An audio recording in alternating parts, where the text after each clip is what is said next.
केरल में सामान्य तौर पे परंपरा है 5 साल के बाद में पेंडुलम इधर से उधर पूरा जाने की, कभी कांग्रेस कभी लेफ्ट, एक बार कांग्रेस एक बार लेफ्ट, ये चलता है।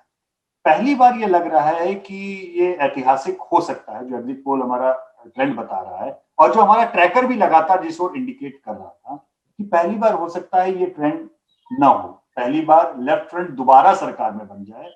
और उसका कारण दरअसल महामारी दूसरे तरीके से है। महामारी कैसे दूसरे तरीके से है? आपको 2019 के चुनाव याद होंगे लोकसभा में। जब लोकसभा के चुनाव थे तो 20 लोकसभा सीटों में से 19 सीटें कांग्रेस अलायंस ने जीती थी। 19।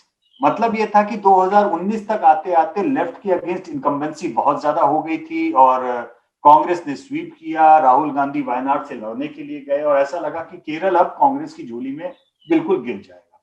और वो ट्रेंड लगातार चलता रहा पिछले साल तक, जबकि महामारी एकदम से आई कोरोना की। और उस कोरोना की महामारी को, उस आपदा को एक तरह से अवसर में वहां के मुख्यमंत्री ने इस तरह से बदला कि उन्होंने जिस तरीके से काम किया, लोगों के बीच में जिस तरह से गए, रोज शाम को उनका जो प्रेस कॉन्फ्रेंस होती थी जिसमें वो लोगों से बात करते थे, वो एक अपने आप में एक टर्निंग पॉइंट जैसा लग रहा है साबित हो गया। और उस टर्निंग पॉइंट के चलते आज स्थिति यह है कि एग्जिट पोल के आंकड़ों के हिसाब से लेफ्ट एडवांटेज में है वहां पर दोबारा। और ट्रैकर भी लगातार वो बता रहा था, हालांकि ट्रैकर में ये भी बता रहे थे ओवर पीरियड ऑफ 6 मंथ वो गैप धीमे धीमे धीमे कम हो रहा था। और 6 तारीख के पोलिंग दिन तो बिल्कुल टच एंड गो वाली स्थिति बहुत सारे इलाकों में हो गई थी। अभी भी मैं उसको टच एंड गो ही मानता हूं, लेकिन डेफिनेटली एक एडवांटेज एलडीएफ में वहां पर आंकड़ों में देख रहा हूं। और उसका कारण केवल कोविड को, आपदा को प्रबंधन में किस तरीके से वहां के मुख्यमंत्री ने काम किया, वहां के स्वास्थ्य मंत्री ने जिसने काम किया, बड़ी उनकी दुनिया भर में तारीफ भी हुई। इस चीज के ऊपर उनका मुझे लगता है कि अगर वो वापसी करते हैं केरल में, तो उसमें कोविड प्रबंधन उनके वापसी का एक बहुत बड़ा कारण होगा। कम्युनल पॉलिटिक्स भी कारण है, मैं ये नहीं कहूंगा। कम्युनल पॉलिटिक्स हर जगह पे देखिए, विका हम लोग उत्तर के हैं, यूपी बिहार, हम लोगों को हे दृष्टि से देखा जाता है अक्सर, क्या ये लोग जाति पात, तुम लोग जो हो केवल धर्म जाति यही सब वोट देते हो, गए गुजरे हो, तुम लोगों को लोकतंत्र का मायने नहीं पता, तुम लोगों का तो एजुकेशन लेवल भी इतना नीचे है, गरीब हो। लेकिन कई बार लगता है कितना झूठ है ये। आप पूरे भारत में जाइए, कोई राज्य ऐसा नहीं है। इनफैक्ट केरल तो सबसे ज्यादा पढ़ा लिखा राज्य है। और केरल में कम्युनल पॉलिटिक्स कौन कर रहा है? केरल में कम्युनल पॉलिटिक्स लेफ्ट और कांग्रेस मिलकर कर रहे हैं, क्योंकि left has overtly become pro Hindu and pro Christian party इन केरल। और दूसरी तरफ अगर आप देखें तो आपका जो कांग्रेस है, कांग्रेस की समस्या यही वहां पर होगी कि कांग्रेस लगातार वहां पर अब एक तरह से मुस्लिम पार्टी की तरह से दिखाई देने लगी है। तो उसका एक काउंटर पोलराइजेशन रूपी का हो रहा है। तो उस पूरी चीजों को देखें तो ऐसा लगेगा कि केरल में कोविड प्रबंधन मुद्दा जरूर है, लेकिन कम्युनल डिवाइड और कम्युनल पॉलिटिक्स केरल की इस राजनीति का इस बार का पूरा कोर रहा। और वो कोर जो है वो इतना ब्लैटेंट रहा है कि उसको देख करके अगर अब कोई दक्षिण का, अभी हम तमिलनाडु और पुडुचेरी पे भी जाएंगे, लेकिन दक्षिण का कोई व्यक्ति, कोई नेता अगर ये बोले कि यूपी और बिहार के राजनीति गई गुजरी है, तो मतलब अब क्षमा कीजिए, अब मुझे उसमें कुछ कहना नहीं रहता। मुझे लगता है भाई ऐसा है, आप मान लीजिए आपकी कॉलर शायद ज्यादा वालों को अपने गिरेबान में झांक कर देखना होगा। अपने गिरेबान में आप झांकते नहीं है, आप शायद ज्यादा लिटरेसी रेट आपकी ज्यादा है साउथ ऑफ इंडिया, आपका वेल्थ का लेवल हमसे ज्यादा हो सकता है, लेकिन जहां तक राजनीति का सवाल है, जहां तक पॉलिटिक्स का सवाल है, तो आपकी तथाकथित सेक्युलर पार्टियां भी उतनी घनघोर कम्युनल हैं जितनी बाकी हैं। आपकी राजनीति उतनी ही जातिवादी है जितनी उत्तर भारत की है। तो कृपया इस चीज के ऊपर हमको प्रवचन न दें। ओके, केरल की आपने बात की और आप न सिर्फ आपने किस तरीके का वोटिंग ट्रेंड वहां पर दिखाई दे रहा है बताया, बट इनफैक्ट आप थोड़ा रूट्स की तरफ गए कि वहां किस तरीके की राजनीति हुई है और कैसे ब्लेसिंग इन डिस्गाइज इस बार इस सरकार के लिए साबित हो सकता है, ये आपका ट्रैकर बता रहा है। तमिलनाडु में डीएमके का एडवांटेज ट्रैकर में दिख रहा था और बहुत क्लियर एडवांटेज वो हमारे इसमें दिख रहा है। और दोनों बड़े नेताओं की एब्सेंस का नुकसान एआईएडीएमके को ज्यादा हुआ है, 10 साल की एंटी इनकम्बेंसी का ज्यादा नुकसान हुआ है।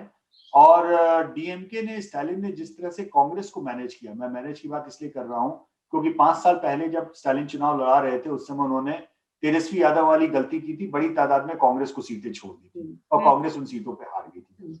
उन्होंने इस बार कांग्रेस को कट टू साइज किया है और उसका लाभ ये हो सकता है रूबिका कि लंबे समय के बाद में हो सकता है कि डीएमके की खुद की मेजॉरिटी आए, क्योंकि डीएमके की जब पिछली बार सरकार बनी थी, जब करुणानिधि मुख्यमंत्री थे आज से 15 साल पहले, उस समय वो डीएमके की माइनॉरिटी गवर्नमेंट थी, डीएमके का खुद का मेजॉरिटी नहीं आ पाई। इस बार ये संभावना हो सकती है कि डीएमके अपनी मेजॉरिटी भी लाने की ओर आगे बढ़ सकता है। तो तमिलनाडु में मुझे कोई वो नहीं दिख रहा है। जो अंतर रहेगा वो ये कि हम कंजर्वेटिव पोस्टर हैं तो हम कितना दे रहे हैं और एक्चुअल रिजल्ट में क्या और भी ज्यादा स्वीप आ सकता है, ये एक अंतर हो सकता है वो देखने का। लेकिन तमिलनाडु का रिजल्ट क्लियर है, एंटी इनकम्बेंट है, सत्ता परिवर्तन होने जा रहा है। ठीक है। वही स्थिति पुडुचेरी की है। लोग ये गलतफहमी पालते हैं तमिलनाडु और पुडुचेरी की राजनीति मिक्स्ड है, ऐसा नहीं है। 5 साल पहले जयललिता जीती थी, पुडुचेरी में कांग्रेस जीती थी। इस बार ठीक उल्टा होने जा रहा है।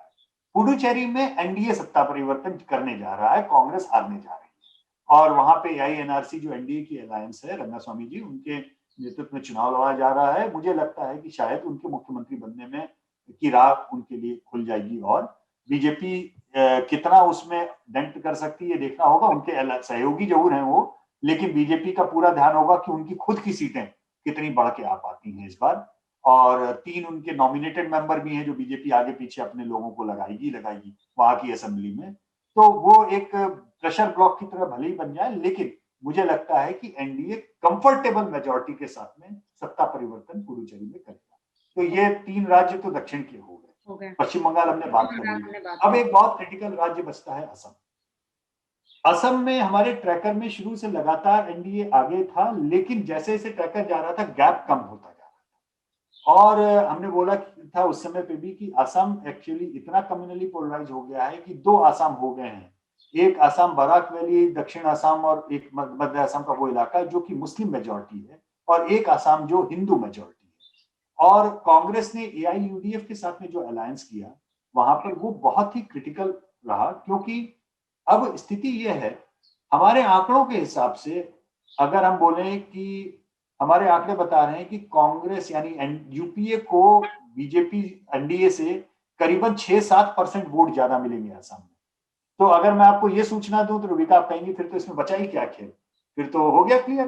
कोई पार्टी अगर 6-7% वोट ज्यादा पा रही है तो सत्ता परिवर्तन होना ही है, इसमें तो कोई रोक ही नहीं सकता। लेकिन वोट और सीट्स की कहानी बड़ी अजीब हो जाती है। हम देख चुके हैं, हम गुजरात में देख चुके हैं, बीजेपी 10% वोट के साथ में भी 100 के नीचे आ गई और कांग्रेस बिल्कुल मतलब टच एंड गो वाली स्थिति में कांग्रेस ले आई थी गुजरात में। फिर हमने हाथ जलाए हरियाणा में, जहां पे लगभग 10% की लीड के बाद में हमने बोल दिया बीजेपी स्वीप कर जाएगी। बीजेपी सिंगल लार्जेस्ट जरूर हुई, सरकार जरूर बन गई, लेकिन हंग असेंबली आ गई। तो वो जो बीजेपी ने नुकसान पाया ज्यादा वोट और कम सीट का गुजरात और हरियाणा में, वही स्थिति असम में होने जा रही है। वहां पे कांग्रेस नुकसान खा रही है इस चीज का। कांग्रेस पूरे राज्य में वोट ज्यादा उसका दिखेगा, क्योंकि ये जो दक्षिण असम बराक वैली वाला ये जो बेल्ट है, इनमें कांग्रेस की लीड बीजेपी पे तकरीबन मैं मोटे तौर पे आपको बोल रहा हूं जैसे 20% की।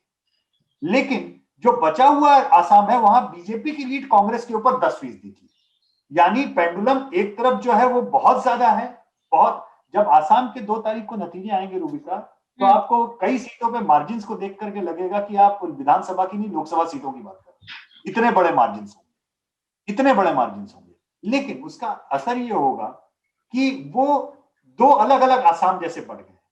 मतलब एक तरह से आप मान के चलें कि करीब करीब 55 सीट एक आसाम है, 55 सीट एक आसाम है, 15 सीट बोडोलैंड।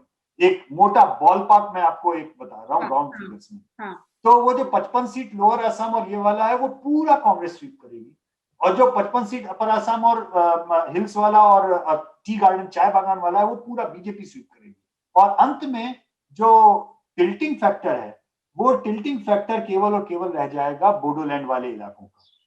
अब बोडोलैंड वाले इलाके में जहां बीजेपी ने अपनी बीपीएफ को दरकिनार करके नए अलायंस के साथ में गई है, और हिमंता बिस्व शर्मा उनका मैजिक टच अंत में वो काम आएगा जो बीजेपी को कम वोट के बाद में भी शायद हो सकता है सीटों के मामले में वो कांग्रेस से आगे निकाल के सिंगल लार्जेस्ट पार्टी नहीं एज एन अलायंस हो सकता है नियर मेजोरिटी या मेजोरिटी के ऊपर भी क्लियरली चली जाए।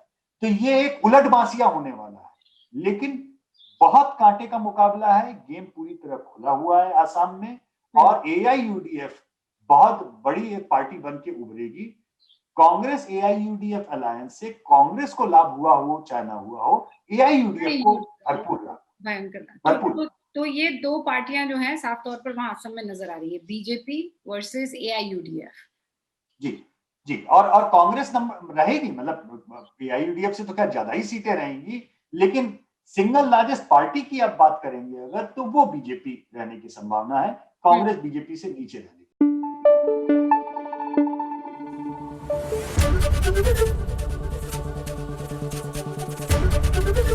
ABP न्यूज आपको रखे आगे।